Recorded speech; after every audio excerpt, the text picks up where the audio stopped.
hello to all my BC WrestlePod nerds out there, and welcome to another rendition of All Elite Insight, or just Elite Insight for those of you who've been here forever, our AEW pay-per-view review show here on Pod. And tonight, me and my lovely co-host will be reviewing AEW and New Japan's Forbidden Door London, which took place this past Sunday, August 24th. Of course, I am LBC WrestlePod Mikey, and joining me this evening, of course, is where do we keep coming up with these names, JV? Like, what is happening? Like, what is going on? I got nothing better to do with my life except come up with food puns for wrestlers. I feel like I need to make a list. Honestly, I feel like we all will. I have a couple, when we want to go international too, in terms of like if we want to go to Mexico or things like that. But that's for the future. Of course, also joining us this evening is Mr. Benny, the homie, the friend who sat with me 3.5 hours on Sunday after. Oh, man, it was crazy. We had a fun time. Good evening and salutations, and let's rock and roll, shall we? Absolutely. So, as I mentioned, we are here to review Forbidden Door. So what we are planning to do is we're going to briefly go over 0 Hour, and so then we're going to dissect the main card as much as we can, because there was a lot of things that happened, and it's so exciting. But before we get into all of that, though, really quick housekeeping. If you like what you see here, you can subscribe to YouTube or follow us on Twitch and Kick, whatever your preferred video or streaming platform is. But if you cannot commit to our live streams or watch the edited reviews that go up the following day, you can still connect with us through our social medias at BC WrestlePod. And apparently y'all like us because we are at 402 subscribers on YouTube. I was like, oh my gosh, there is 402 people who actually watch us. It's crazy out here. They only would like the videos and comment. That'd be even better. Which is very true. But you know what? Those view counts do help a little bit. And the live streams and the edited videos, when you combine those numbers, solid. So it's really, really fantastic. But if you can't do that, then you could still, again, social medias at BC WrestlePod on the Facebook, the X, well, not the X, the Blue Sky, the TikTok, Instagram, and all other platforms you can think of where we do report cards. I'm going to be picking up the clips back once again now that I've kind of gotten back into the swing of routine while working for 9 out of 12 years out of the year as a school educator. It's crazy. But we also have some merchandise available, and y'all might want to get some of that because some of these collections, especially our summer one, is going away in a couple of days to make room for our fall collection. Also, Fourth Wall decided to change its policies, so we may have to reduce how much stuff we have anyways, which is totally okay. But we have merch for all of our review shows. Again, our summer collection is going away in a couple of days. We also have our Pride collection and our Anti-Fascism collection, where the Pride and Anti-Fascism collection, we have part of the proceeds will be donated to charity organizations, which includes Point of Pride and the California Youth Immigration Justice Fund, just to name those two things. And stay tuned because our fall collection, which is going to be fun, will also have a charity organization. Stay tuned for that to figure out what we're going to do with all of that. But if you want to cop that merch, you can check the link in the chat and in the description of this live stream below at bcwrestlepodshop.fourthwall.com. Now that we got that out of the way, gentlemen, let's just jump straight into Forbidden Door. So again, we are going to kind of jump through 0 Hour for a little bit. Probably spend about, I say 10 minutes and then we'll spend a whole hour on just 0 Hour. Just kidding. But I do want to go over 0 Hour because 0 Hour was actually, with the 4 matches we had, I actually really enjoyed all 4 matches. I was like, you know what, 0 Hour? I would buy this pay-per-view if these were the 4 matches I got to watch for free. Because there was a lot of talent internationally and AEW homegrown, so to speak. So let's just jump straight into it because we kicked things off with our first match, which was an 8-man tag team match, which saw the crew of Leo Rush and Action Andretti teaming up with the Don Callis family, which is, in this case, Josh Alexander and Etchi Seto. And they were taking on the team of Paragon, which is, cool dad Kyle O'Reilly, who is also being torn between 2 different groups. That's depressed and kind of somewhat angry Roddy Strong. And then, of course, they are teaming up with New Japan's stars, our current IWGP Junior Heavyweight Championship, El Desperado. And, of course, a boy after my own heart. Love him ever since he came to Excursion in TNA 2.5 years ago and teamed up with Joe Hendry.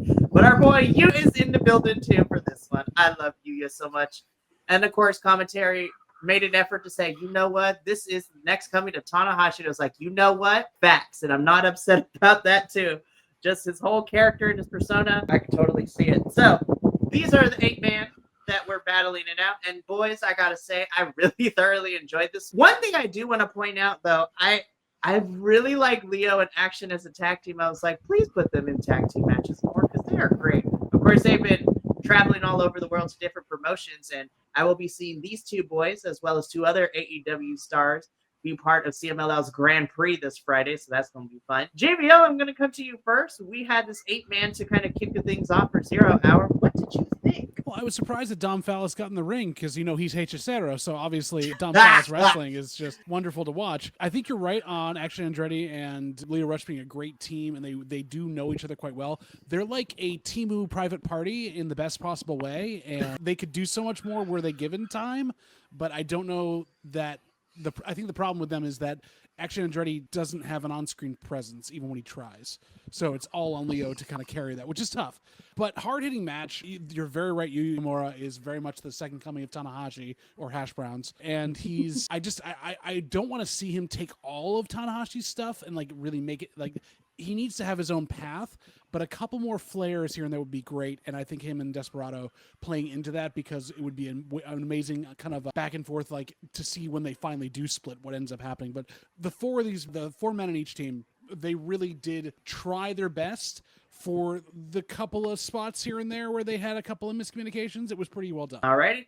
Benny, same question to you. In fact, we were separately watching this before we came on together for the final one, which led us into main card. So what did you think of our first 0 Hour match here? Yeah, I also thought, just as the same as the UJBL, that crew, they need more in-ring time. Because they seem so fluid together. Yeah. Into an ace cutter double team, that was fantastic. I was like, what? More of that, please. And then when I saw that, when it comes to Roddy and Kyle, he's always been this guy that everybody said he's right. So him finding this other level of character, I'm totally here for it. It's been a very interesting thing for sure, watching Roddy kind of pulling Kyle away from Ishii and Hologram and the conglomeration thing of everything. So very interesting to see, but of course, Roddy and do pick up the victory over the Don Callis family and crew. So this was a fun way to start. So we move into our second 0 Hour match, and again, Tony Khan just casually dropped this, be like, hey guys, this is a match that's happening on 0 Hour. And I looked at the card and I was like, Tony, come here, gotta talk real quick again. I already said this when you dropped casually that opening up Supercard of Honor back in April was Echiseto and Michael. And then you're having Michael Oku team up with Jet. I was like, Ricochet, why are we trying to trademark the word bald? I was like, okay, maybe he could spell it differently. But anyways, this was a 3-on-3 trios match. And honestly, this was really, really fun as well.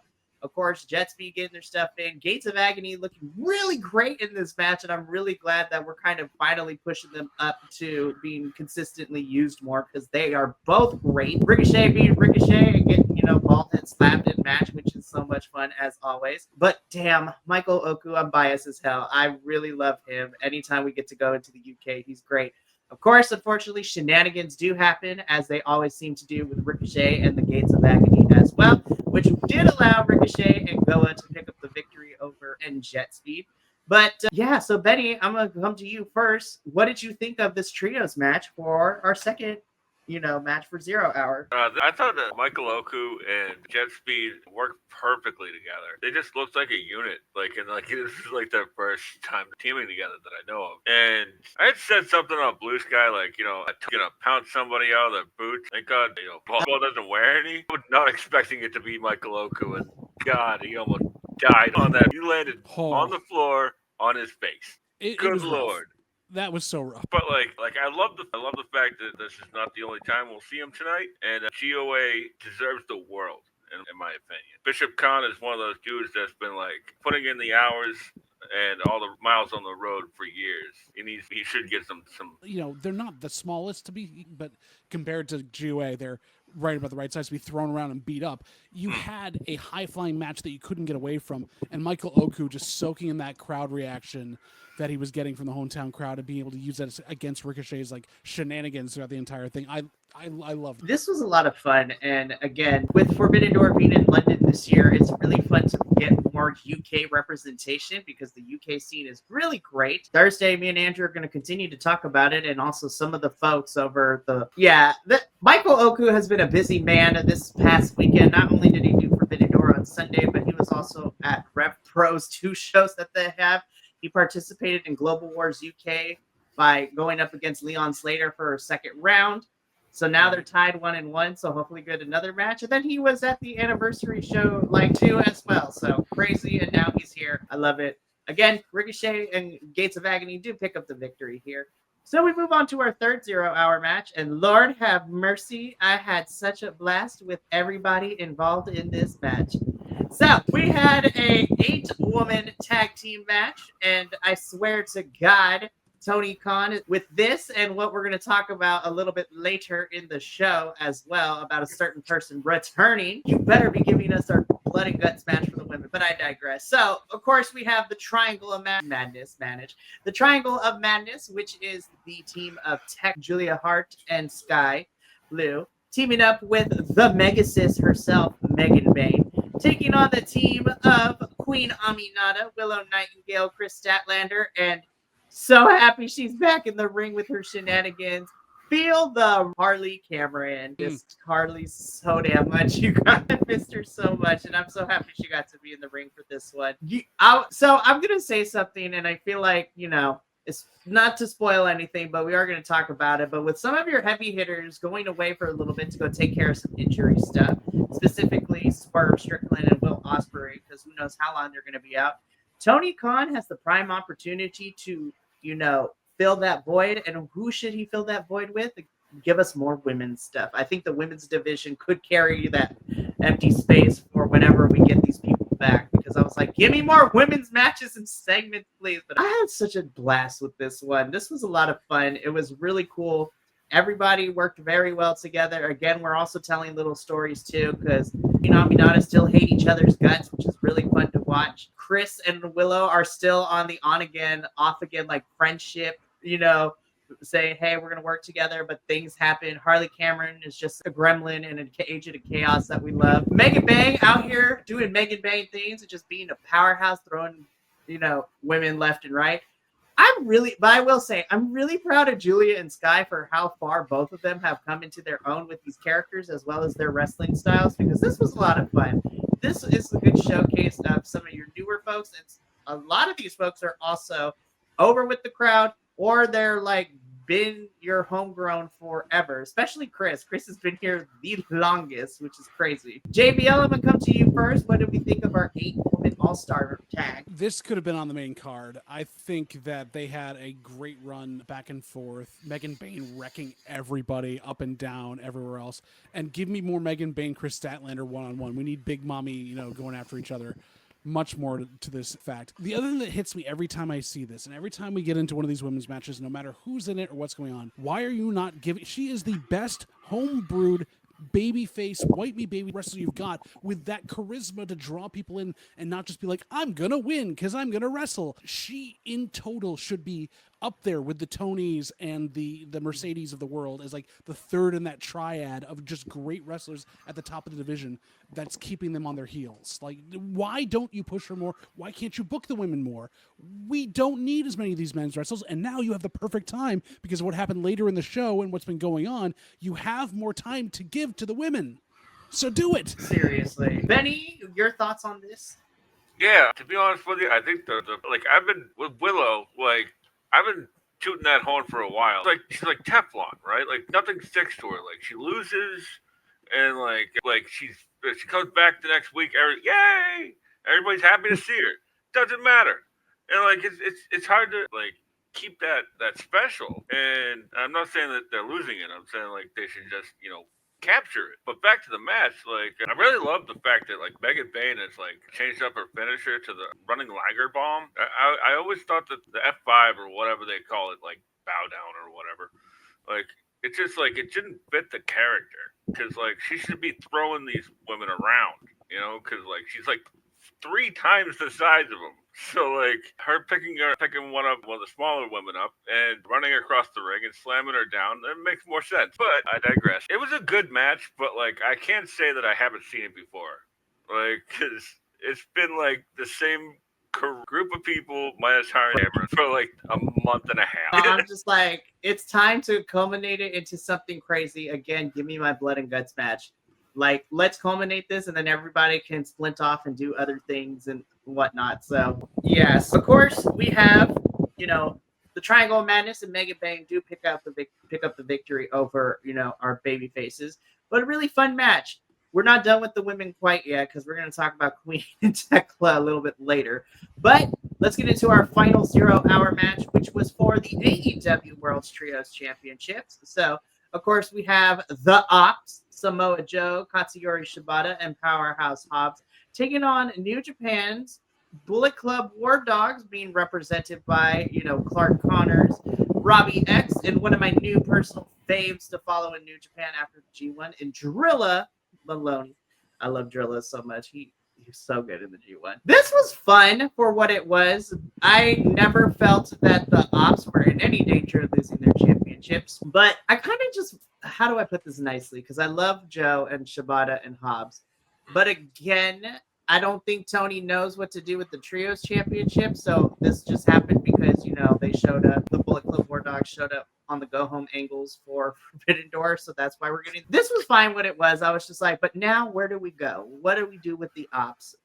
Hook released the Hook signal like 2 weeks ago, so obviously Hook is going to come back in some capacity. If he's going to have beef or we're going to see something with the Ops, who knows? But spoiler alert, the Ops do beat the Bullet Club War Dogs.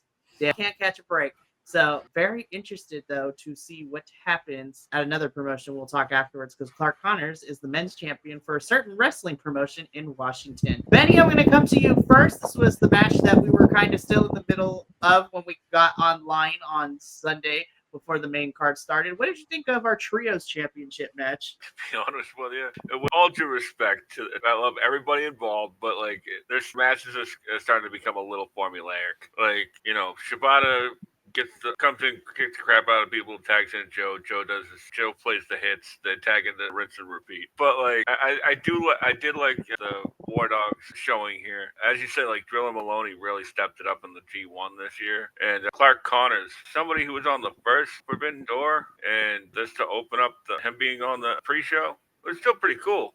Like I like Clark Connors a lot. I just wish that War Dogs were on the actual main show, but I digress. Yeah, I will say though, and the funny thing is, because remember, Clark Connors wasn't even supposed to be a part of that Fatal 4-Way to crown the inaugural AEW International Championship. Was it national?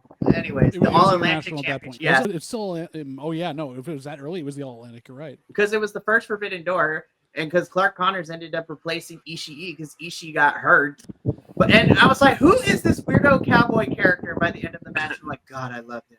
Anyway. I think we talked about this when we watched that show, that I was the only one who knew who Clark Connors was, because I watched WCPW where he was their champion for a good long time in there. And so seeing him come that far was huge for me. Also seeing Drilla Maloney on actual like live television that's not, pre-taped from another country, that was crazy for me to see him at all be allowed on live TV after, his entire career. But yeah, I think I agree with you, Benny. It is very rinse and repeat. The one thing I'll say is Joe didn't play all the hits. There were multiple spots where he could have done the nope spot and he didn't, and that just made me angry. That's true. That is very true. The biggest one. How can you not play Freebird? It's like, come on, Joe, get it together. But the Ops retain their Trios Championships. 0 hour ends. We get our video hype package to introduce us to Forbidden Door 2025. And we kick things off with our first match on the main card, which is a tag team match, which is kind of crazy to say. I was like, of everything that is going down, we get a regular tag team match. So this, of course, is Adam Copeland and Christian Cage taking on the team of Kip Sabian and Kill Switch. Of course, Kill Switch is taking the place of Nick Wayne, who unfortunately broke his foot and is going to be out of action for a little bit. So that's the whole thing that happened. But again, you know what? I love these international crowds. Their football chants are great. I love them so much. Them singing to Christian Cage for them to be, hey, Christian, why do you want to be my dad? I'm like, oh my gosh. Also, I feel like I wasn't the only one that noticed this. Did anyone notice that now we're including in Christian's graphics for the Titantron? Now it has like he is an asshole. I was like, Yeah. oh my god, they included it in. This was an interesting match from story-wide perspective because again, Christian Cage is still being a douche, but he has, similar enemies that Copeland wants to deal with as well. So they got to deal with these guys, and then FTR is waiting for them as well.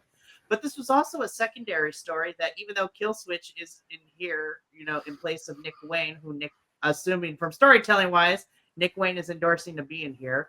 Kip and Killswitch could not get on the same page for a lot of this. Also, Kip Sabian bled like crazy. I was like, oh my God, where did you come from? Why are you bleeding so much? I was just like, also, shout out. I need that lace top that the Kip was wearing when he came in. I was just like, spicy. Anywho, I really like this match. I think this is a fun way to open the show. Of course, the UK crowd is great. Said we are seeing Metalingus everywhere we go in terms of, international crowds.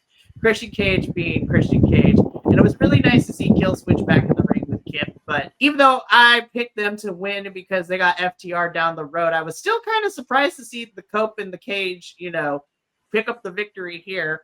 And I feel like Kip Sabian and Mama Wayne are going to bully Killswitch for a bit because that's what it seems like we're going towards. JBL, I'm going to come to you first. This was what opened up the main card. What did you think of our tag team match? I can describe it in the most succinct way this way. This was just a messy bitch. There was planned spots of like that didn't work between Kip and Killswitch. Then there were unplanned spots where they definitely could see the ring rust on Killswitch. Christian and Cage, Christian Cage and Copeland working together, but not really working together. But you could see them fighting, them falling back into the old patterns. Like Christian especially was like, no. And so they were in their heads quite a bit on this one. It just didn't seem like it worked as well. Killswitch, I know you're excited to be there, but your choke slams are either too soft or too big. Like, just be careful.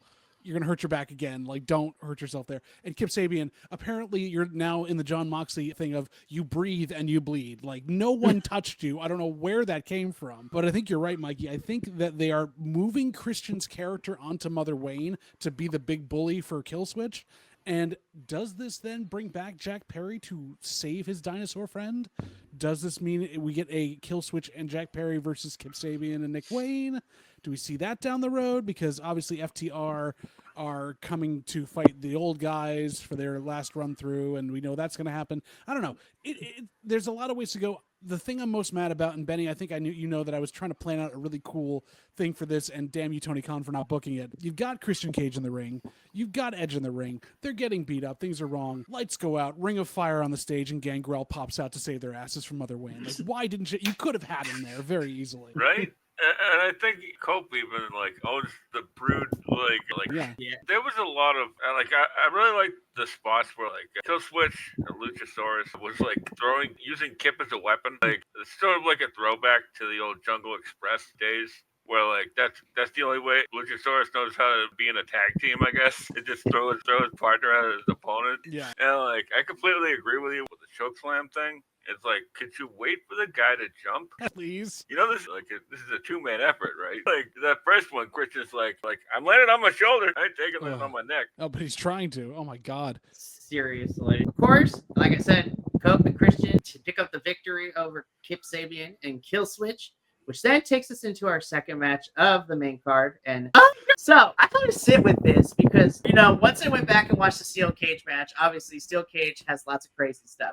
I feel like it's in its own entity because it's a lights out steel cage match. So I was like, okay, of course there's going to be spots everywhere, which I love. So then I was like, okay, which one is going to be my favorite match in terms of just wrestling wise and what we're getting here? I still don't know because I still can't pick between two of these. This is one of the two in contention to be my favorite match of the entire card. But this is for the TNT Championship. Kyle Fletcher putting on his putting the title on the line against New Japan's Hiromu Takahashi and child author. So, his child, his children's books are wild and I love it. We're far enough in. I fucking love this match so much. I really did. I'm a big fan of Kyle Fletcher. Everybody here at BC WrestlePod knows I'm the biggest fan of Takahashi outside of his ring gear, but he is a phenomenal wrestler as well. And these two told a really cool and fun, in-ring story of just, Kyle kind of dominating a little bit, and then Hiromu Takahashi comes out, especially in that sequence when he kept getting smacked around and kept getting up and laughing maniacally in Kyle's face. And this match was so much fun. Of course, Kyle does retain his championship, but if I could, I would have given it a standing ovation. But I was eating pancakes at the time this match was happening because it was the morning for me still. Betty, I'm going to come to you first because we kind of talked a little bit about it after the match was over. We were getting ready for the next one of how much Kyle and Hiromu have come into their own and improved over the years. So what did you think of our TNT Championship match? Oh man, like that final stretch was otherworldly. For somebody to be like, Fletch is like 26 or something. Like it's something to the effect, and it's like this guy just gets it, man.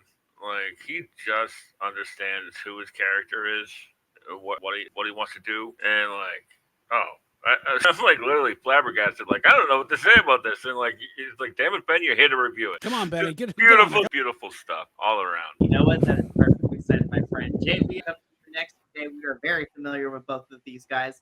How did we feel about our TNT Championship match? This was, up until a couple of the other ones came up, this was my match of the night. This was so well put together and well matched against each other between Kyle, who can play crazy, but was actually the sane one in this most of it, and Takahashi just taking it to him in so many inventive ways. I mean, you've got the Kyle going up for the brainbuster on the apron, which gets reversed into a DDT that he spikes himself on the apron as they come down.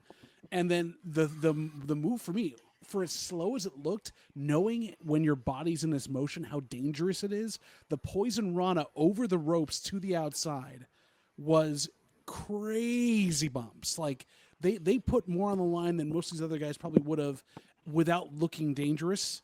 And I give them full credit for that. Like, it's great to tell that story. Yeah, these two, I would love to see these two running back in some capacity. And however, I'm going to be so for real. Like, I know Kyle is still young and he's not necessarily signed to New Japan and the rules might be a little different, but I would love to see, at Wrestle Dynasty next year, let's have these two running back again. Honestly. Yeah. So, like, have them. I mean, Kyle Fletcher has fought in CMLL. Have him go over to New Japan and fight Takahashi and some other folks, too. And again, depending on weight limits, if we are going to figure it out, Kyle Fletcher in the best of the Super Juniors next year would be kind of wild, too. Not going to lie. Is he still light enough to do that now? He's put on quite a bit of bulk. That's what I'm saying. Depending on, where he's at. If he still qualifies, Kyle Fletcher being AEW's representative in the best of the Super Juniors would be so much fun. I mean, Nick Wayne and Kevin Knight had a really good showing and did really, really well in best of the Super Juniors. And it was a blast. Adolfo and I being able to watch the whole entire tournament and cover it on a weekly basis. But again, Kyle Fletcher retains the TNT Championship. And Tony Khan, if we ever get a chance again, please run it back with these two. I want to see these two fight again. So we move on into our third match of the main card, which was our international fatal four-way match for the TBS Championship. So Mercedes Moné putting her title on the line against our AEW representative, winning her spot, and Alex. I love Alex so much. And versus CMLL's representative in the Powerhouse and CMLL's Universal Champion, Persephone. And also, hot off of the 5-star GP and Rev Pro Global Wars and all that, being startup representative is 22-year-old Bozilla. My God, that girl is... Listen, I am not going to lie. She's still a little green in certain areas, but my God, her entrance, and she may be the biggest fan in this match. I'm a Bozilla fan now, and I was like, I cannot wait to see what her career in Stardom is going to look like now. But I will admit there were certain parts of this match that kind of were a little sloppy. People either rushed to certain things or there was some waiting around. But there was a lot of great moments between this. And honestly, I kind of figured Mercedes was going to retain here, and she did. But I really enjoyed this, and unlike other Fatal 4-Ways for this championship before, or triple threats or things like that, for any other championship that we have ever gotten in AEW's history, what I really liked and I appreciated is that each one of these 4 girls, with maybe Mercedes not as much, but we're used to seeing her all the time, got a chance to showcase what they can do and their style of wrestling too. The London crowd. So I enjoyed it for what it was, though it was a little sloppy at parts. Let's see. JBL, I'm going to come to you first. We here at the Inside and All the Things Ensemble, we have had our up and down history with Mercedes, but what did you think of our fatal four-way for this TBS championship. Well, first off, you're right. Bozilla, I'm a huge new fan of Bozilla. I can't wait to see when she takes on Megan Bain at some point down the road. That's going to be a great kind of back and forth. Alex Windsor had a great showing in this. But this was your typical Mercedes Moné match with anybody in AEW. It's going to be sloppy. Things are going to be missed. It's going to be slower than we think because people are rushing. Mercedes is going to miss a spot or two. But overall, it's not going to be bad. It's just going to be a four-way. It could have been so much less. I was entertained. I had a great time with it. We knew Mercedes was winning. Also, shout out to all the local British wrestlers trying to walk step in time during her entrance to hold all of her belts, which was great.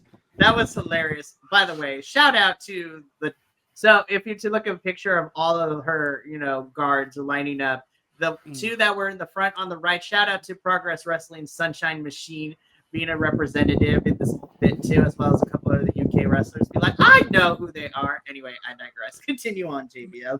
If you want to know more, watch Wrestle Talk's coverage of it. They knew pretty much everybody in there for a lot of that, and Cultaholic as well. But yeah, no, it was well worked. All of them have great talent and can really work well match. It's a Mercedes Moné match. She's going to win, and she's going to do what she can. But I think she's better off when she's focusing on one opponent. She doesn't seem to be able to work the multi-person match as well because she seems like she wants to give time, but then also she pulls focus while she's out. It just doesn't seem to give to everybody else in there, and they worked their butts off. But again, better than a lot of matches I've seen in AEW over this entire year. Better than some of the matches we had on the card tonight. So, can't say a lot wrong for it. I just even the Tower of Doom spot where Windsor came up from the Trio Woe. I don't know what else to say, but Bozilla, definitely we want to see more of that. Yeah, I had a great run in the 5-star GP this year, making it to the semifinals. And also shout out to Momo Watanabe for being only one of 3 to win the tournament twice in their career span, which is great. But more on that a little bit later. Benny, same question to you. What you feel about our 4-Waves championship? Yeah, I think on the watch along, you could probably see me fall in love with Bozilla over the course of this match. I was just what, Vader mask? Bam Bam shoes, overhead punches, oh my god, this is perfect, and with her own flair too, Pulled the best out of Andre the Giant's moveset. Kidding. The only thing was missing was the bonsai drop. She even hit a Bam Bam-esque side moonsault from the second rope. I was like, I'm here. Somebody lock this girl up. If she doesn't have a contract, sign her up because somebody else will. Even though, even when, what was it, Battle in the Valley? When she lost to... It was that Resurgence, that triple threat for the strong women's title with her, Azumi, and Mina. Even then, because majority... And I was there live. It was weird because Mercedes felt very off in that match, too, because it mostly came down to Mina doing a lot of the interaction and then Mercedes kind of popping in, but then both girls were also throwing her out of the ring at the same time. It was kind of off-putting, and it was a little disappointing for me, and it was disappointing for Mama Willow too, because she went with me to the Resurgence event, and she's like, "Well, I thought it would be a little more than that." I was like, "Me too." Anyways, continue, my friend. Yeah, I completely agree. Yeah, that's exactly my point. In that match, I was like, "There's something not clicking with Mercedes in this match." Same with this one. And Alex Windsor, man, is that girl made for TV or what? She comes in, and Persephone, same thing. I think she needs to work on facials a little bit, but who am I? I feel like Monet she didn't win this match. She survived this match. She just got a quick roll up and just ran out of there with the belt. Yeah. So, at least the fun. Yeah. So. Again, Mercedes does win. I'm worried, Mikey. I don't want to say it out loud. Alex Windsor is getting Deonna Purrazzo. Oh, no. I hope not. I don't want it, but it's seeming like that more and more. So if we're going to go down that path, might as well go the full way, right? So, granted, because we here at BC WrestlePod in our various factions and our various teams, we all kind of know where all of these women might go. So, of course, Bozilla, so with the 5-star GP done for Stardom, their next big event is their October Halloween-esque show. So we got that coming out. So Bozilla and Hate might be doing, of course, are running things a little bit right now. Percy in a couple of weeks has a very big match where she and her tag team partner will be challenging for the CMLF Women's Tag Team titles at the 92nd Anniversario show in a couple of weeks down there, so she's gonna be busy. She was also part of Rev Pro's Global Wars UK as well as the anniversary show. So she's been traveling all over the world. Because Alex Windsor was not the one to get pinned, I feel that we are going to run Mercedes and Alex one-on-one and all out Toronto. And I don't think Alex is going to walk out of Canada as the champion, unfortunately. It'd be fun if it was, but I still think they're going to have Mercedes hold on to this until she beats Jade's record of being the longest reigning TBS championship, unfortunately. But we'll see what happens with all of that. So we got to move on, though. So, okay, this is for the IWGP World Heavyweight Championship. Champion Zack Sabre Jr. taking on Nigel McGuinness with Daniel Garcia in his corner. I'm going to get this out of the way now because I'm not going to bring it up to there. Danny, I love you, but you added nothing to any part of this match or anything afterwards. I also felt like there might have been an angle, but Tony Schiavone came in and they're like, never mind, we'll just wait on this, so it's fine. I think I can, thinking about it, match is its own entity. I think this was probably my favorite match of the whole entire night. And I think, Betty, we talked about this during the watch along that I've only been watching wrestling maybe religiously for 10 years. Before that, it's been on and off through my high school and my college years. And then once I graduated, it became, diving deep into this. Never in my wildest dreams did I ever imagine that I would see probably one of the best technical wrestlers of this generation in Zack taking on one of the best technical wrestlers of the previous generation, which includes Nigel McGuinness. I was just like, and both Brits, both have their own, cockiness to it, which we loved in this match too. This was just outstanding. And then you also had another great technical wrestler in Bryan Danielson giving commentary to this whole match. It's like, guys, we win. 2025 has delivered some crazy things. And if I could, I think I may have shedded a tear a little bit. I did not cry on stream, but I did tell Benny this. I was like, this match made me almost tear up a little bit. I was like, oh my God, this is just art in motion. And I have no other words to explain the feelings and what I was watching because I was just like, this was awesome. And again, it might go down as probably one of my favorite matches of this year so far. Benny, I am going to come to you. So Benny, of course, well, actually all three of us follow New Japan somewhat religiously. So we're all up to date on the ongoings of Japan, with Zack getting the title from Goto not too long ago, and with Takeshita waiting in the wings as well as he won the G1. Benny, what did you think of our IWGP World Heavyweight Championship match here at Forbidden Door? Yeah, I have to say, if there was any match on this card for me personally, this was the match. I had to be selfish like that, but it was I could just take 44 hours of this, just having a chess match, I love they're both technical wrestlers, right? But they're both clearly two different types of technical wrestler, right? Nigel is more of a chess playing influenced technical wrestler.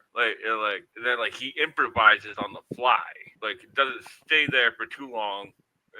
But Nigel, as Johnny said in the front vignette beforehand, he's always thinking 3 steps ahead. And as I also agree that Danny, he tried his best in this, but he added nothing.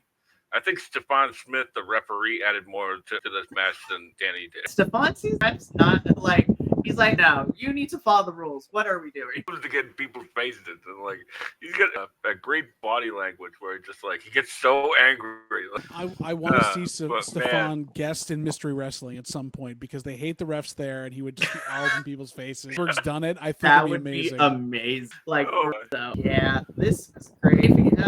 We've been again since the inception of this whole podcast. We have always said that Zack is amazing technician in the ring. And again, in the last 2 years, Zack has probably had some of the craziest moments. Shoot, he just got to fight some really incredible people. And again, he gets to fight Nigel McGuinness here. What did you think of this match? Well, this is one of those matches where you're going to go back and comb through it, especially if you're a wrestler coming up in this world or anything else and finding those small moments. And this is one to just rehash multiple times and get technique from. It's so good. Yeah, I think I can definitely say for me personally, this is my favorite match of the entire Forbidden Door card because it brought such emotion. And like I was sharing with Benny during the watch along too, very few matches have stuck with me and given me that emotional gravitas that made me kind of either did or almost shed a tear. And those are very few, far in between. And so, like I was sharing with Benny, there are a few matches that stick with me like that. One of them, of course, the one that started it all for me as an inspiration, besides, me and you, JVL, being friends, was the Bianca Belair Sasha Banks match at Mania, because that held an emotional weight. Of course, outside of two black female wrestlers finally main eventing a WrestleMania, but also too, it was one of those matches where, this one's gonna stick with me because of how emotional I felt between watching two generations of technicians go at it, and I'm like, I don't know if we could get it again, but if we can, please give me another one. This time, let's send Nigel to Japan, man. Well, and this is almost like Bryan Danielson, maybe like, young in his ROH career, getting to wrestle like a slightly past his prime, but not concussed Bret Hart. It's so amazing to watch in that respect. Yeah, I've honestly gone up back and watched it like 3 times already since Sunday. This was so good again. So, of course, we do get the segment next with Tony Schiavone talking about the records, and then we cut backstage where Queen and Tekla are fighting. They come out to the middle. One of my favorite. I already knew as soon as it happened, I was just like, oh, JBL is going to pop like a cherry up in this piece. So, of course, Triangle of Madness come out. It is a 3-on-1 situation, but then, of course, the music hits, and it is the familiar, like, EDM-esque rave siren song of Miss Jamie Hayter. Haterade in our nation, y'all, and I am so excited. She comes to Queen Aminata's rescue, and I'm like, I was like, Daphne, I missed you. On top of the literal fact that Jamie has another chance to go after Tony, like you have it built in. Get to it by Toronto. Seriously. Which, we'll talk about when we get to Tony's match. I was just like, Jamie to me is one of the only, I would say Jamie and Willow are, I feel like, the only two women who are kind of left to kind of stand in the way of Tony from decimating the whole roster. Really. But, And to be honest, Jamie still is probably the one that would be best booked to beat her. Like, honestly, there is so much in that, and you can stretch it for so long. That's insane. Right now. So, but yeah, that was a fun moment. So let's get into our next match, though. So I'm gonna say this towards the end. You know what? I had it was fun, and I loved the good feeling moment at the end of the results. But I was just like, we got to redo this finisher real quick. Hang on. So I was like, damn it, you guys, we were almost there. But the right team won. But yeah, I was like, damn it, you guys, but I still felt good about it. So we had the AEW World Tag Team Championship 3-way match. So of course, FTR versus Brodito on the Dynamite Go Home with the full time limit draw. And Tony Khan decided, let's just throw both teams in here. I was like, awesome. I think this is going to be a fun match. I had a great time with this match. So and I mean this in the nicest way possible. I still think there are other tag team matches this year and triple threat matches this year in the tag team division that probably rank a little higher than this one. But man, I really love watching Bobby and Shelton over here just do what they do best. Bobby, Bobbles, we love you, just doing it. And I was telling Benny this during the watch along. I'm a sucker for Shelton's like running like knee strikes into the corners. Like those things sound vicious. FTR out here also, with Stokely, who is short, bald, and gets no hose. Again, 2 weeks, that crowd, perfect. Love you. And then, like, everybody's new favorite, and they both deserve good things, especially Brody King, because he's being the absolute best version of a Giga Chad out here, just not giving an F and saying F push system. And get him in the title picture. So, yeah, we had Hurt Syndicate, FTR, Brodito. This was a really fun tag team match.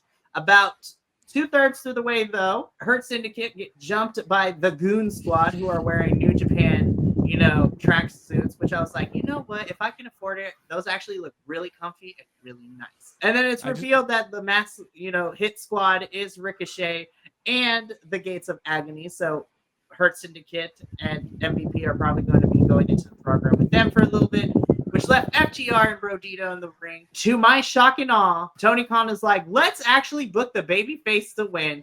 And your winner and new AEW World Tag Team Champs, Brodito. I was like, messy finish, but the right team won in my opinion, and you made me feel so happy, Tony Khan. See, we need to do this more often.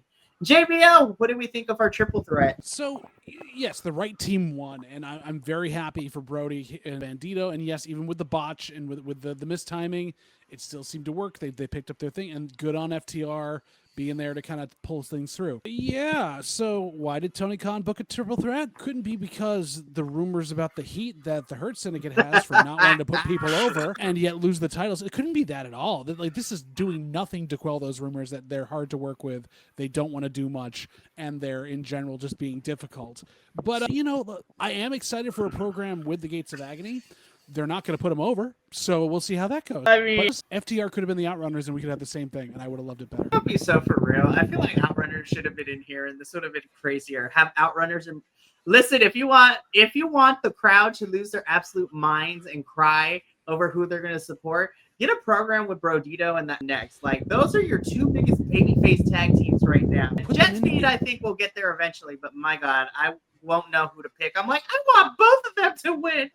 Well, and that would be the best part for this is you have two youngish babyface teams that both have not won a title in AEW, and then you pull the shenanigans you pull, then it's guaranteed that you're going to have a new champion, and it's going to be so much more fun. Whereas you have FTR who are set up for life. They're going into a program with Cage and Cope. They didn't need to be here. That's very fair.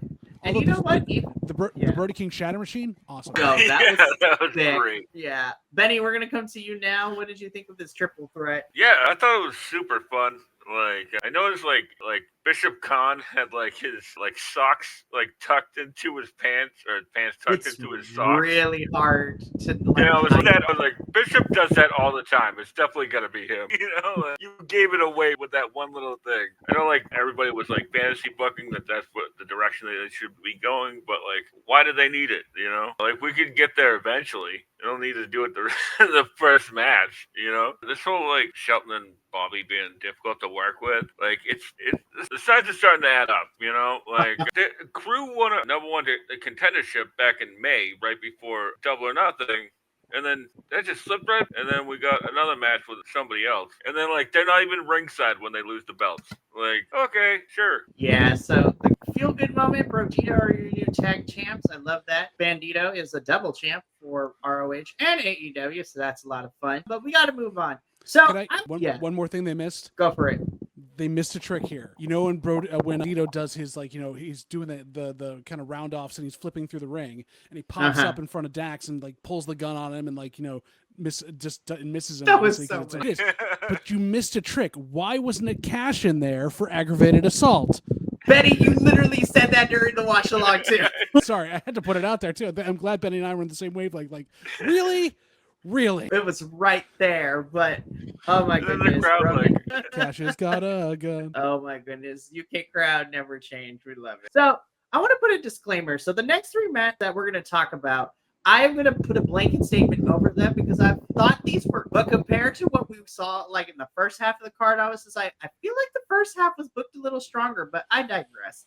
So let's first get into it. So, of course, of those three matches, we have our AEW Unified Championship next. Okada defending his newly unified championship against, whose house? Swerve's house and Swerve Strickland. First of all, I want to say, Swerve Strickland, your wrestling gear / cosplay gear is always on point, coming out as Mr. Terrific. I want to be Mr. Terrific for Halloween, you guys, but I'm not. I don't want, I am afraid that I'm going to be culturally appropriating, which is not fun. So I got to figure out something else out.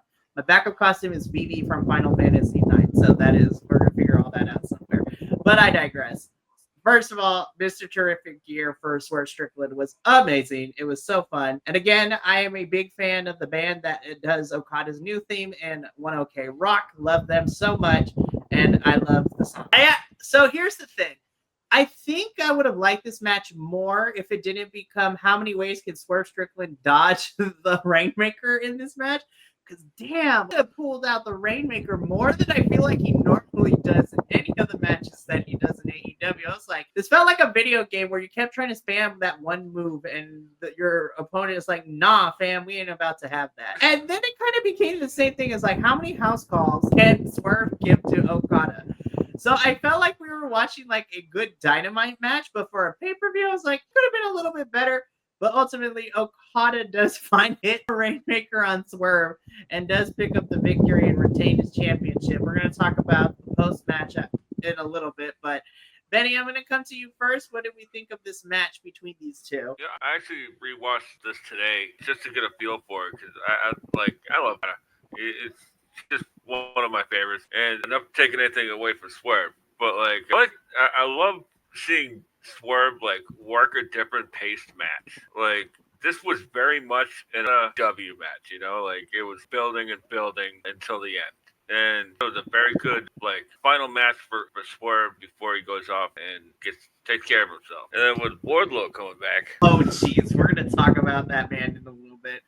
JV, I think we made the decision, Benny. I think that's what it was. Yeah. So first time matchup between these two, at least one-on-one. So JVL, what did you think of our unified championship match? As far as I know, Swerve has either been in the junior heavyweights while Okada was in the heavyweights, so he never faced him except now. Great storytelling in terms of you're going to work one part of the body, and Swerve is selling that knee as much as he can. Finding out later that he's been working on a torn meniscus since 2019, and and so his dive off the crowd when he was basically Batman taking out the Death Riders, half the stuff, and he fought Hangman in the cage in a Texas death match with a torn meniscus. I know how bad that is. How is this man still walking? So yes, go take care of yourself. Really get stuff taken. The knee worked on. You're gonna be different when you come back, and we know that. But gods, the fact that he could work at the speed he was working and sell the way he did. Swerve Strickland is a once-in-a-generation talent and should not be let go. And Okada pulled what he needed to out of it. He worked a slower style. He's working that kind of veteran, I'm just going to go for the power moves, and it works really well. And I think he's saving his for bigger matches, and this is great. I thought it was a perfectly serviceable match. Did I like the women's four-way more? Yes. Did I like a lot of other stuff on the pre-show a bit more? Kinda. Not taking anything away from these two, but it was a pretty serviceable match. And I think that's the best way to describe it because inherently there was nothing wrong for this match to me. I really did enjoy it. I am, like you, Benny, I am a big Okada fan, and it's really been fun since coming into AEW that he's able to kind of lean into more of the silliness of professional wrestling. He's found his niche with, being the leader of the bitch movement. So it's been fun, and the crowd's behind it too. But yeah, I thought this was a serviceable match, and I feel like I'm going to catch some heat from you guys here, but I feel like I can kind of put the same thing here, maybe a little bit better than the previous match because I'm biased because Timeless Toni Storm is the goddess I wish that I can aspire to be. First of all, Tony, this whole entrance and this outfit, girl. You skipped over Wardlow. Oh, sorry. Yeah, I was so excited to talk about Wardlow. Sorry. Who gives the best hugs? And we can verify this in person. Exactly. I have been hugged by many men. And this was one of the warmest, most supportive, and best-smelling hugs that I've ever gotten out of Wardlow. And when I saw him hug Don Callis, I'm like, I know what that feels like. Yeah, let's briefly talk about that quickly, and then we can get back to the goddess that is Toni Storm and the fallen goddess Athena. So after the match, Okada starts beating up on Swerve's knee by putting it in the stairs and using the chair. And then Wardlow is back in AEW. I was like, oh my God, our favorite beefy big boy is back here too. I was just like, and yes, me and JVL can verify that in person. Wardlow is actually that massive of a man. It's something when he's looking at all the guys in the Dom Fallis family because he's shorter than friggin' Keshta. It's crazy. He wrecks the entirety of Rev Pro Wrestling in the ring. So Wardlow wrecks Swerve and Nana, comes out with the fight. Wardlow leaves and he is the newest member of the Don Callis family. But we end this shot, which was really good. Takeshita comes out and joins them. And in my head, I was just like, it's going to be amazing to watch Takeshita fight through every single member of the Don Callis family to get to Okada and that championship. Do it, Tony Khan! But he's also the G1 Climax winner. So, yeah, it's great. Don Callis family, despite Don Callis himself. Then you got some really big heavy hitters. You got a lot of international championships in the Don Callis family, of course. You have Kyle Fletcher, TNT. Josh Alexander is Maple Leaf Pro Wrestling's men's champ. Takeshita is your G1 winner, and I would not be surprised. So, Zach is going to have a match, I believe, with Ren Narita coming up in Destruction in Kobe. And then whatever the event is after that, Takeshita is going to challenge for that title against Zack. And I'm gonna be for real, you guys. I think Takeshita has entered Wrestle Kingdom as champion, like Zack did this year. I cannot wait to see that. That is going to be the best thing ever. But again, we're referring to all these people in the family. We have to refer to Dom Fallis by his actual wrestling name, which is Hechicero. So we need to make sure we're calling the right things. So can we make sure that's on record? Okay. Yeah. So, and of course, taking the wrestling conspiracy theory further, I think it's versus Yota Tsuji at Wrestle Kingdom, but I digress. Anyways. Really? We'll talk offline. We'll talk offline, and I'm writing it down so we can, because I want to pick your brains, your boys' brains on this as the ones besides me and Adolfo who also do New Japan too. So, Wrestle Kingdom. All right. So now that we've talked about this big beefy man of Wardlow returning, which I'm very happy. So apparently I'm interested to see. That's another story for another day, because I was like, Wardlow returned. I was like, any word on Camille? But we'll talk about that later. Anyways, we can talk about our two goddesses here. Timeless Toni Storm, the goddess that I aspire to be. And this whole outfit, girl, was amazing. And I was just like, she is the best women's wrestler. And JBL, I'm gonna share this too. Like, TikTok and social media has done wonders, because now the rest of the BC Wrestle Pod boys are kind of drinking the Kool-Aid that we've always been, that she is one of the greatest women's characters right now in any wrestling promotion. And then, of course, I also biased because the forever ROH champ, the fallen goddess Athena, is also here as well. And she is just as equally amazing. Coming up to 1,000 days as champion in a little bit of any ROH champion, which is great. But this is for the AEW Women's World Championship. Timeless Toni Storm versus the fallen goddess Athena. Both of them came out swinging with their ring gear and the costuming. Of course, I love when Athena cosplays, and those wings were gorgeous. So good. I was like, she put money into. And then, of course, loving the black and white version of Tony's outfit coming in. And then when it turned into color, I'm like, my God, it's even better. So I knew this match was going to be a lot of fun, and it was. I do want to put, again, like I said, I feel like this was a serviceable match, but I feel like it itches a little bit higher than the previous match, because it's Toni and Athena. Mina being the equalizer by chasing Billy to the back because she tried to hit Toni with the chair. Very surprised that Toni was able to make Athena tap to retain her championship. I was like, I'm thinking, Athena's probably gonna pass out or something, but no, Athena tapped here, which I was like, whoa, I did not have that on my bingo card. Benny, I'm going to come to you first. What did we think of Toni versus Athena here? Yeah, first off, as you said, the ring gear was on point. I've been with this girl since early NXT. So put her on TV, damn it. And what is it? Toni Storm. Coming out looking like a French poodle, and then she takes off the blouse or whatever. And she had gone full. I couldn't tell if it was full Betty Davis and what about Jane? All About Eve. Or what about Jane? Yeah, or Harley Quinn clown. And I was watching it you can see me on the stream trying to figure it out, and also on the stream there's sometimes when I even work myself. And as most fans do, and I got audibly angry when Athena out. Like, oh my God! But in the best way possible, Benny. I was like, oh, I was like, all right then. The what if Athena did win and became double champ would have been amazing. But again, Toni was able to tap her out, and we kind of talked about this before, so we aren't going to go back too much into it. I feel like at this point, it is Jamie Hayter as my number one pick, but also Willow Nightingale. I feel like those are the two women left who I feel like still have an actual chance to maybe possibly dethrone Toni. Jamie being, of course, the first pick because we got a little bit of history between those two. But JBL, I would like your thoughts on this match and to any part of the conversation we've had so far. I mean, there's a lot that's been covered that I don't need to go into. I will say this. I love Billy Starks to death. I love everything about the partnership they have. She didn't need to be there. She is part of the reason this kind of didn't work as well, because the constant interference, while it is a staple of an Athena match, it just took away from it. It was pulling and slowing things down. And we could have had Mina and her brawl backstage. It could have been fine.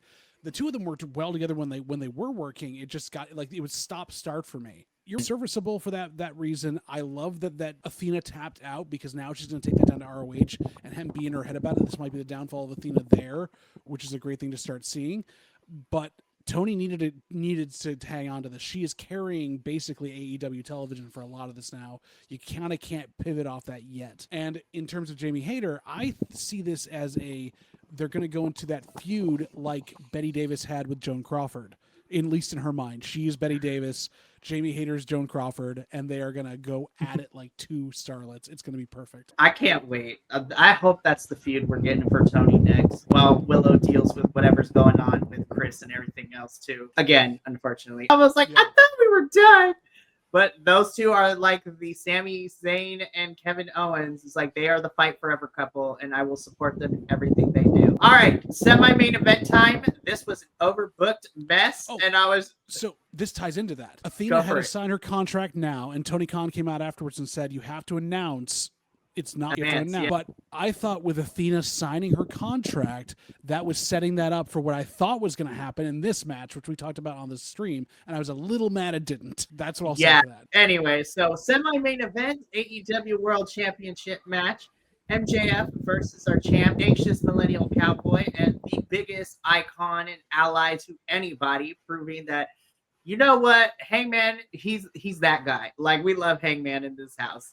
I was like, he's an ally to the LGBTQIA community. Whole man could have promo in Spanish, and honestly, he like became hotter. As well as, you know, oh my God, he is. I'm gonna be so for real. That's another moment that's gonna stick with me this year. Watching Hangman cut a whole promo in Spanish and actually do really well with it. And I was like, he didn't read off a card or anything. Like, this motherfucker practiced it and was able to say it. Anyways, I digress. So Max got this match after threatening to arson Mark Briscoe because initially Hangman was able to get into Max's head and goad him into using his contract. So then Max went to the, Ricochet and Gates of Agony, kidnapped Mark Briscoe, tied him up. They were going to set him on fire, and Hangman had to agree. Can change hands via countout. Bryce, I love you, but some of those countouts were very generous. And 3, Max did not need this match to use his contract in order to get. So, of course, Hangman agrees because he didn't want Mark Briscoe to become a shish kebab, burnt to a crisp, shake and bake too long. So here we are. Again, this match was an overbooked mess. And again, we got shenanigans, MJF pulling his normal crap, so to speak, of just being arrogant. Also, the MJF audible callouts are one of my favorites, especially, what the fuck? He's great at finding his mic. He really is. It's great. And he creates the best memes. Like when Brody King choked him out at Dynamite 300, that became a good meme, and I loved it. I will say, I think from beginning to very, very end, when the match was officially over and we went to our final match of the evening, upon first watch through, I was like, wow, we're kind of hanging around the fact that the bell didn't ring. MJF thinks he's won. I was like, damn, we're kind of giving this a little bit of time to figure this out. I feel like Mark Briscoe missed a cue or somebody didn't play the music in time because we were waiting there for a little bit before Mark came out. And I was just like, okay, Mark, you're here. Go do something. Oh, never mind. You don't even make it to the ring. And then, so, of course, match happens. Hangman ultimately ends up winning by smacking the bejesus out of MJF with that contract. I was like, hot damn, that is a dent inside that thing. I was like, holy crap. So, JBL, I'm going to come to you first. What did we think of our World Championship match? It's exactly what I expected out of it. It was going to be kind of worked in a kind of safer style in certain ways. It took a lot more. I'm pretty sure that the timing on things was kind of it was planned, and they thought it would look good for that ending where the leg would be on the rope again and he would miss it. But that was done better in other matches than this one, and honestly, it took too long. I don't think it was an actual tech problem. I think there was a miscommunication in the ring, and it didn't work the way it should have. I'm mad because I had put a proviso in our scoring that a Hangman would win, and then Max would cash in his contract and beat him and get the title to walk out of London, which would have been so underhanded and fun. But now they have to distance themselves from this Money in the Bank concept. They actually need it to be something else. With now Tony Khan coming out and saying it needs to be at least a day before the show that you have to announce your what you're going for, which kind of takes the fun out of it in certain ways. But also Money in the Bank concept kind of hasn't worked in years anyways. And these Casino Gauntlet contracts have been all losses so far. So overall, well done enough. They didn't play with the stip enough where, DQ would have gotten him to lose the title. Like, if you're going to set that up, play with it more. But Not bad. Not bad at all. I mean, it's not one of the best title defenses ever, but not a bad one. Good point. Benny, same question to you. What do we think of our World Championship match? Yeah, I also thought it was a little clunky, and I think it went a little bit too long. Like because the next match seemed like everybody was like, "Get in here, let's go. We got a curfew. Wrap it up, B." I mean, I've only missed about 2 of them myself at AEW shows because they go like, "We're gonna stick around for another 2 hours." And you're like, "What?" I can walk home from here. Come on. Yeah, exactly. It's only 36 miles. What's the problem? You know. Middle of the dark through Boston, never a bad thing. Anywho, but yeah, there was typical MJF shenanigans, and like there was really nothing going on in this match, to be honest with you. Like I mean, like there was a lot going on per se, but like nothing really to write home about. Like it was just sort of like, yeah, Max tries a lot, Hangman gets out of the way of most of it, and Mark Briscoe sort of comes out, and then we go home. Pretty much it. Yeah. So again, I love Max's character. I love me some Hangman Adam Page, but yeah, I do agree. It kind of went on a little long. I was like, damn, y'all, we've been going for like almost 25 minutes now. Like we could wrap this up right now. And so, all right, so Hangman wins. MJF still has his contract. So again, with what Tony Khan said at the scrum afterwards, it's going to be very interesting going forward. Also, we also learned that in December, leading into World's End, we will be getting a return with Dynamite and Collision happening in the UK. So that's going to be a lot of fun, which is also going to include some international Continental Classic matches, which makes me excited. I'm excited. I love in the 2 years we've done the Continental Classic, I've enjoyed the concept, and I can't wait to see who's going to be in it a little bit later this year. All right, boys, strap in though, because now we talked about all the wrestling matches. This was a goddamn bug. Holy shit. Wait. We didn't get to Bop yet. We're going to get there. I'm going to talk about the entrances, but this was our main event. This was the Lights Out Steel Cage match. So this is Team Death Riders, which is Moxley and Claudio Castro. And they are teaming up with the Young Bucks. We're going to get to them in a little bit. And then they are going up against your baby faces of Darby Allin, Will Ospreay, the Ace of New Japan, Hiroshi Tanahashi, and the bisexual dream that is the Golden Lovers. Like, let's be real, y'all. They fuck. I'm just like, allegedly. Who knows? They at least kissed, maybe, allegedly. But so when Benny did the review, the Go Home Show review, right? We talked about this, Benny, and we're just like, I'm looking at Darby's team, and 3 out of the 5 members are probably going to die.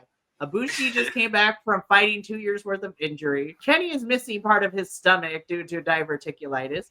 Tanahashi's knees have been blown out more than, me on a Friday night. And, so I was like, all right, Darbs and Will, because I had picked Team Death Riders to win, because I was like, I feel like Darby can lose and then he'll win the war.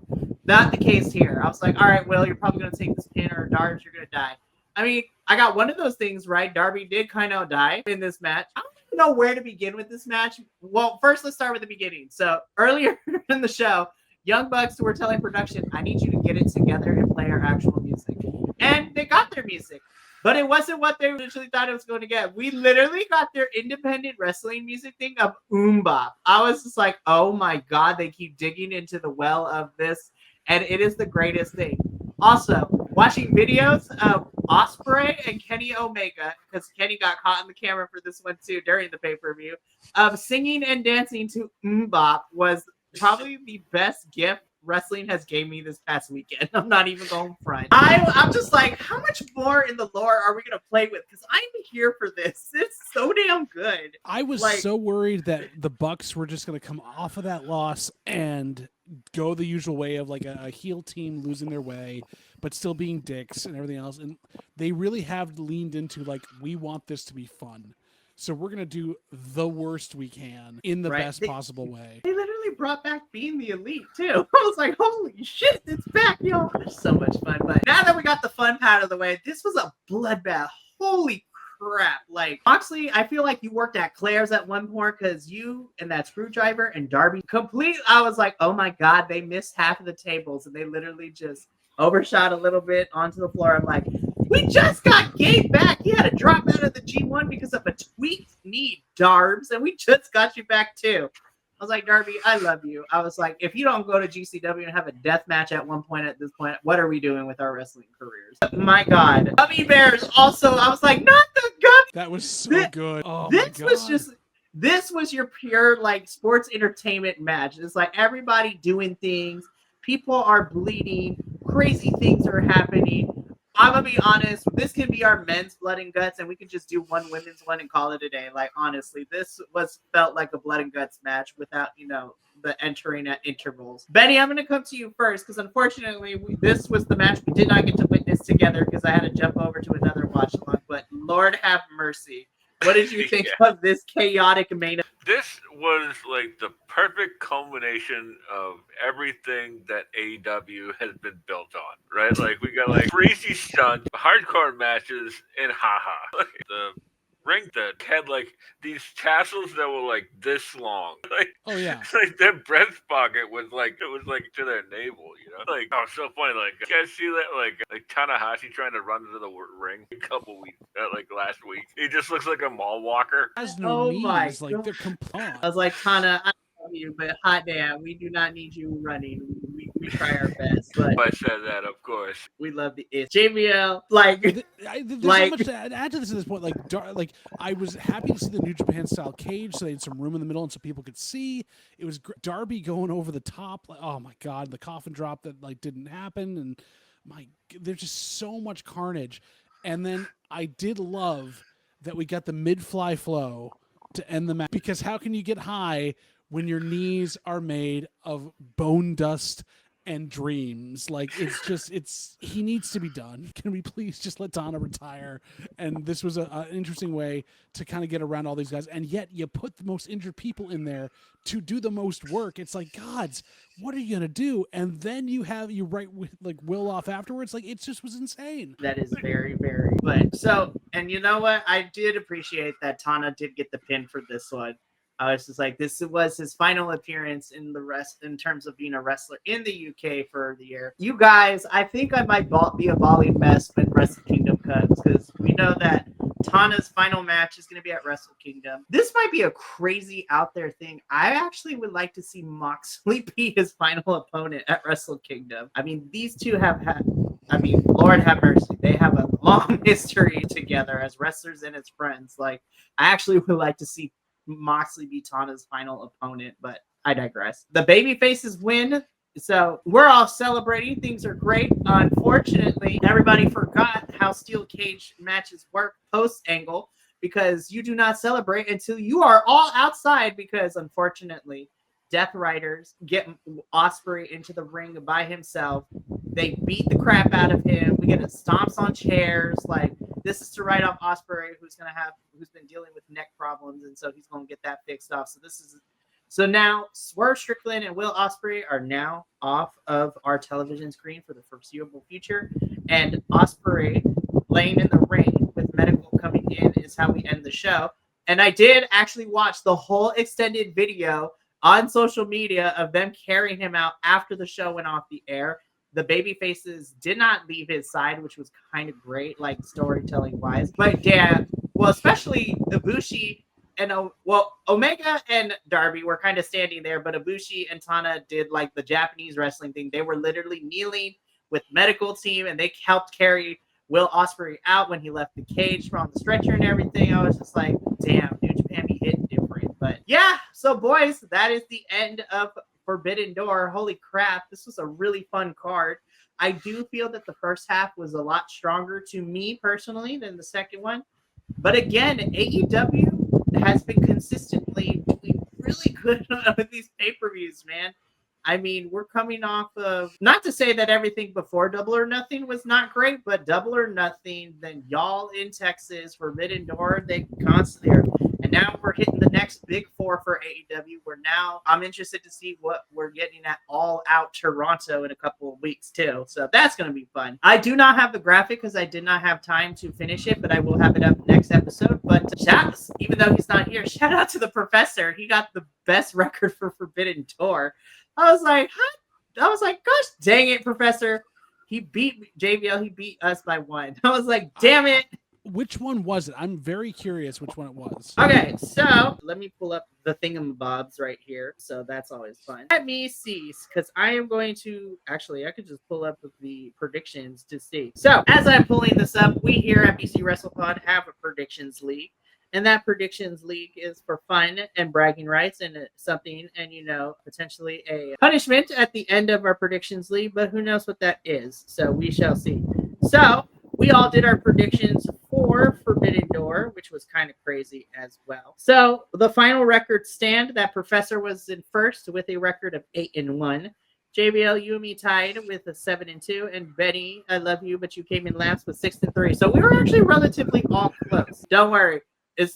I still have to calculate the averages because since you are new, otherwise that will put you far behind. So I am taking a look at all of this. So I'm trying to think, what would be the match that would push the Professor over the edge? Let me see. Well, I think what happened is because what pushed the Professor over the edge over you, JBL, is the fact that alongside me, Professor was the one who picked Copeland. He also picked Copeland and Cage to win.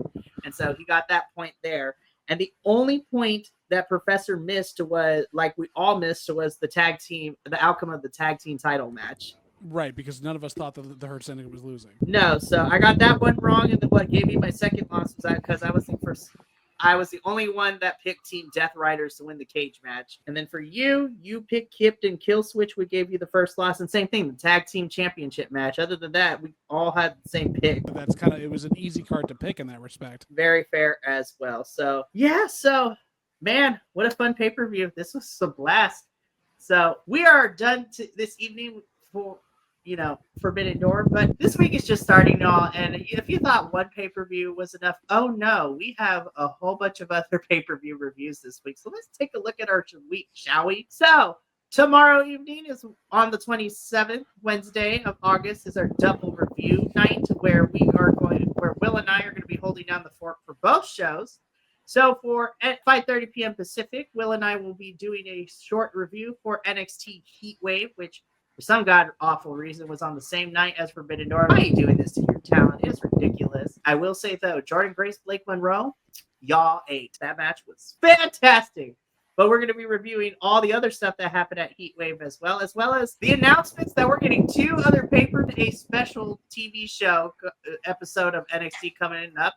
But then the best thing that happens every Wednesday for us is we will be reviewing this past week's, and Will and I are going to have a fun time because we are previewing. We've been waiting all summer, and it's finally here.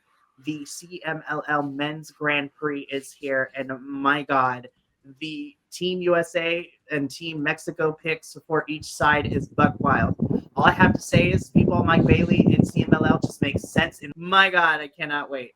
Then on Thursday, we are jumping straight across back over the pond to the UK as Andrew and I review Progress's 100 Volts show, where we have a new men's world champion, probably one of the greatest women's matches that I have seen in any promotion this year.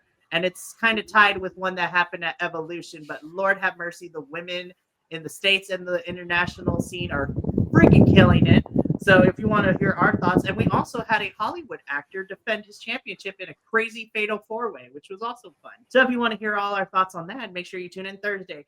Friday, we are back with our TNA review as we review this week's TNA episode now that we have a new TNA Knockouts World Champion. And we're going to talk about all that good stuff that happened. And then we round out our week as I will be spending Saturday morning reviewing Ring of Honor's Death Before Dishonor. So that's going to be a fun review. I really enjoyed doing the Super Card of Honor one. And once again, I will be here to do Death Before Dishonor. And then, of course, the final one being in December for Final Battle, which I'm excited about. So, yeah, we got a packed week this week. So that's going to be it for us here at Delete Insight as well as BC Supply for the evening. We got to get up on out of here. But until tomorrow and the rest of this week for these amazing reviews, remember, stay Bi-Conic, take care of yourself, love one another.